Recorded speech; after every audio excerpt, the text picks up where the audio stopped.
Now, Human Rights Watch affirms that Mali and Burkina Faso have, of course, military operations to counter the growing presence of Islamist armed groups in central Mali have resulted in serious human rights violations.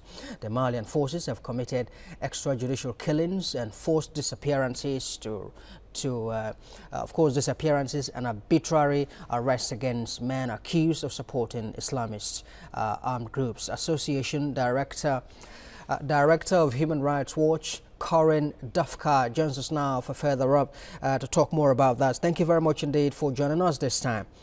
Well, just as the United Nations, beg your pardon, the Human Rights Watch has noted, do you think that situations like this can really be avoided in circumstances of war?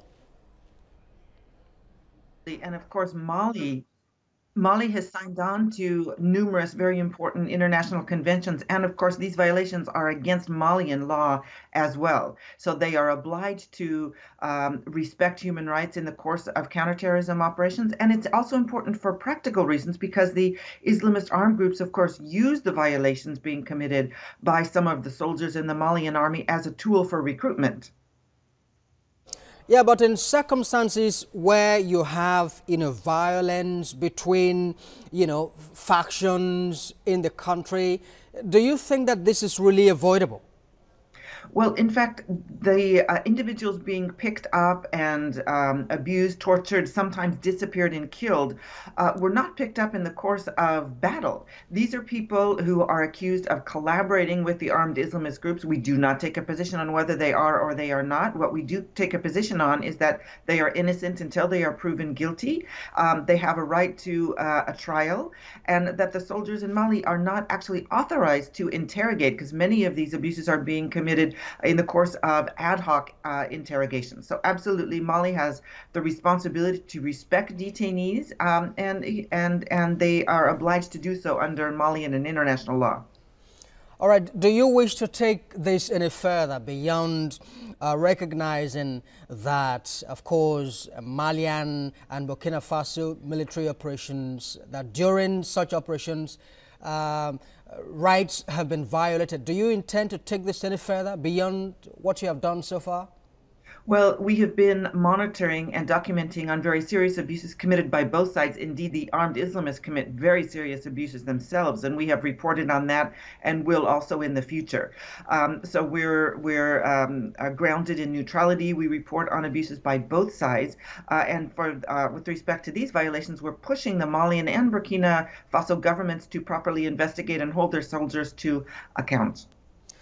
All right. Have there been any response from the Malian authorities since you already told them to investigate?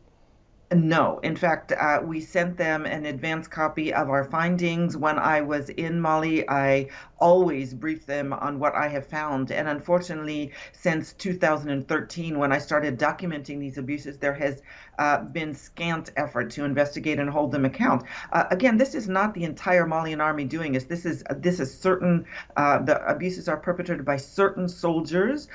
We've also documented some officers who step in and try to stop the abuses. But when abuses are not investigated, then it emboldens other soldiers to commit further abuses. And again, this is feeding into the cycle of recruitment and being used as a tool of recruitment by the armed Islamist groups in central Mali. All right, since they haven't responded, what more is your organization intended to do to ensure that people are, brought to justice, for these violations?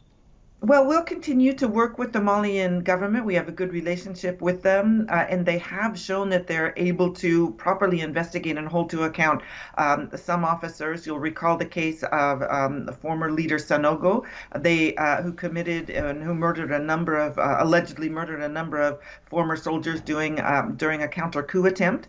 They properly investigated that case, and the trial has actually started. So, that demonstrates their ability to actually do that. Now we're just asking them to apply Malian law and to properly investigate these very serious abuses. We also ask that they investigate abuses committed by armed Islamist groups as well. All right, Director of Human Rights Watch, of course, Corrine Dufka, thank you very much indeed for sharing your thoughts with us. And And thank you.